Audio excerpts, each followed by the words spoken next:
Afternoon, everybody. My name's Dave Smith. I'm going to be talking about the exciting topic of the importance of value-added distribution for the IoT. You know, when I was younger, I worked as an engineer for NASA for about 8 years designing supercomputers. And if you would have told me that I'd be up here in 2023 talking about this, I'm not sure I would have believed you. But I work for a company called Get Wireless. We're a value-added distributor in the mobility and IoT space. I'm the VP of IoT Solutions there, which means that I look at things from a solution basis. I also have the honor of being the chairperson of the LoRa Alliance Certification Committee. So any of you LoRaWAN device manufacturers that like to talk about certification, I'd be happy to talk with you about it. So I'm going to start with this. Most IoT projects fail. You probably all know this if you've been in the space. And they don't generally fail because of technology. I don't know if you understood that, right? It's not usually a technical problem that causes IoT projects to fail. And in fact, 58%, according to Beecham, who has an updated survey they did last year, 58% either completely fail or mostly fail. And then 30% mostly succeed and 12% fully succeed. That's only one project out of 8 that is considered a complete success, right? So why is that? Well, there's a lot of problems associated with trying to do IoT projects, but in my experience and my role at Get Wireless, I've listed 4 here that I run into all the time that cause projects to not work or not be successful. They start out with at the architecture and solution selection phase. You're trying to build a foundation that your ultimate project is going to depend upon. If you don't get that right, you're going to be in a world of hurt downstream. Another big one is connectivity. Most IoT solutions require connectivity. We have a device at the edge. It's getting data to the cloud. It might be Ethernet, but most often it's wireless, and it's tricky. And there are a lot of problems that come in at the connectivity stage.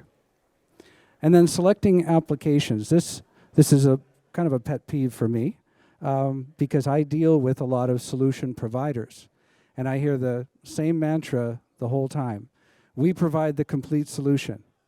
And then I say, great, so that end user is going to take what you have and they'll be up and running. Well, yes, but they need to get their own cell plan, or they need to find a LoRaWAN carrier, or they have an API, but they don't really have an application, right? All these things come into play at the application level. And then the really big one that causes most projects to fail is project teams not maintaining business goal focus. And so I'm going to explain to you how distribution helps with all of these, if that makes sense. The first one in architecting a solution. 58% of customers, 57% of respondents said that they failed with their project. And they tried to do 100% of everything in-house, using their own people, their own resources, and so forth. On the flip side, 60% of responders who had a successful project said they used outside vendors. So what does that tell you, right? It's important to bring in the expertise, the resources, the capabilities that you may not have internally early on in the process, especially at the architecture phase, where key decisions are going to be made that resonate all the way down through deployment. So how does distribution help? Well, I have a huge ecosystem of partners. Most distributors do. And we can put you in touch with almost whatever you need to help you get through those areas where you don't have this capability or the expertise or whatever. Maybe you're a software company and you need a piece of hardware designed. Or you're a hardware company and you need some software designed, right? We can put you in contact with these experts, consultants, and so forth, and the net goal is to reduce the cost, the risk, and the timeline. Now, one thing you need to know from everything I've seen is that you're not trying to make the CTO happy. For a successful deployment, you need to make your CFO happy, right? You need to make sure your costs and your timeline and your ultimate business value are all there. As a former CTO, I'd be really happy if we got a solution out and deployed and it was working. But if the business value wasn't there, our CFO would be very upset. So the next thing is connectivity and networking.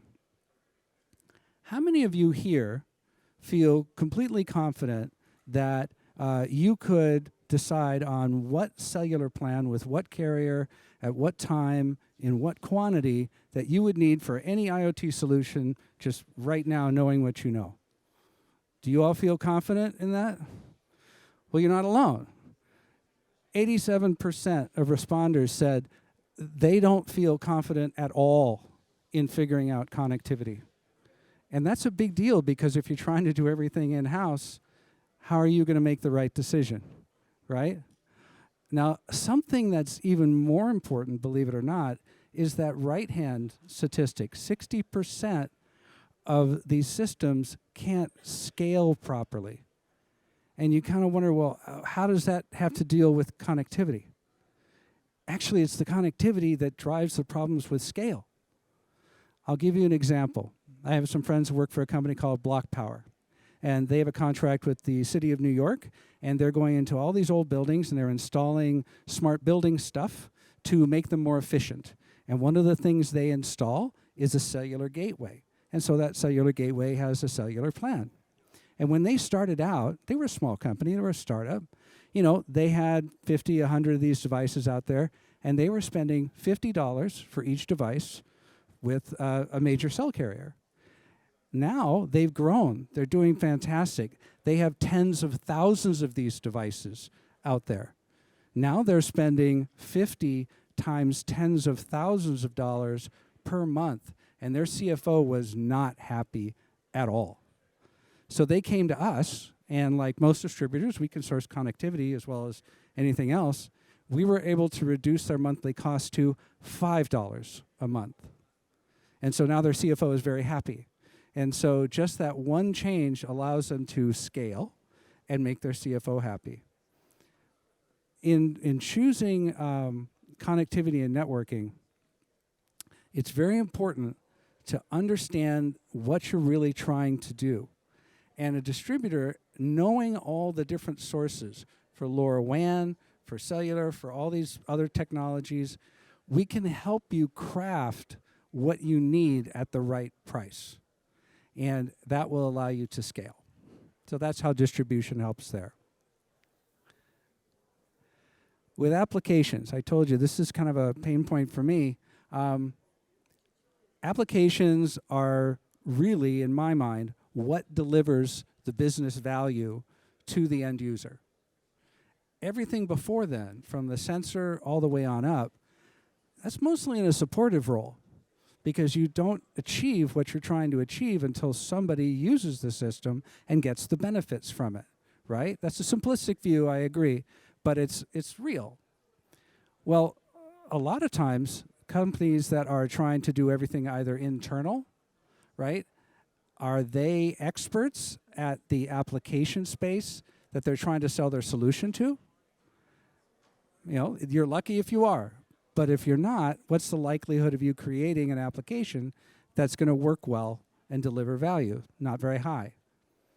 So what we can do with distribution is introduce you to a whole range of application providers that will also give you feedback from a market level of what you really need to do.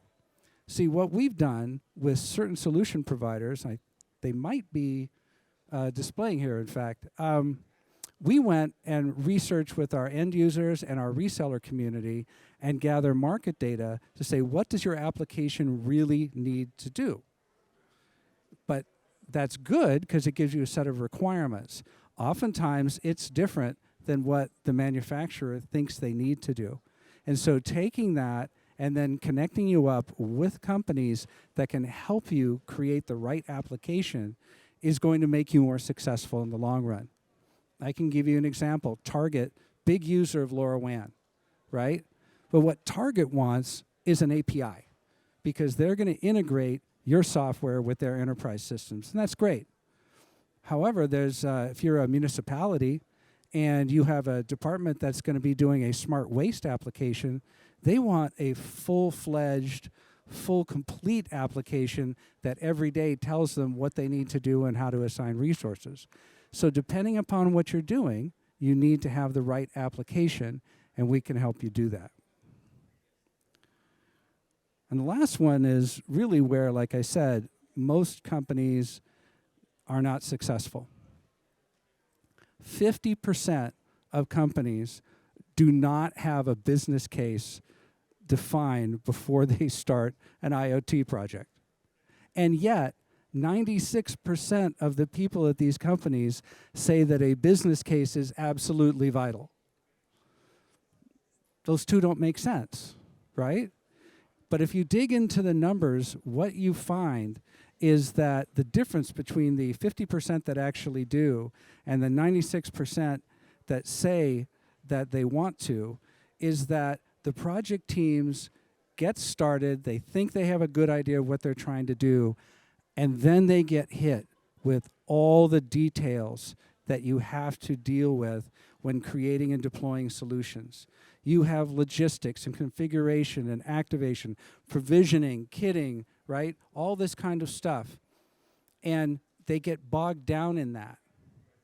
And they end up not spending the time on the business case. Makes their CFO very unhappy. So what distribution can do is come in and do that pre-testing, kitting, pre-configuration, activation, provisioning, logistics, everything to get the right product to the right person at the right time and the right way. And that allows these teams to focus on the business goals. And when you do that, when you focus on something, you tend to achieve it, right? So helping these project teams focus on business goals is what distribution does as well as it can. So I think I've used up my time. To recap really quick, distribution will help in the architecture, the connectivity, the application, and the focusing on business goals. You know, I'm a firm believer that distribution has a very strong role to play there, and I hope that after listening to me, maybe you do too. So thank you very much.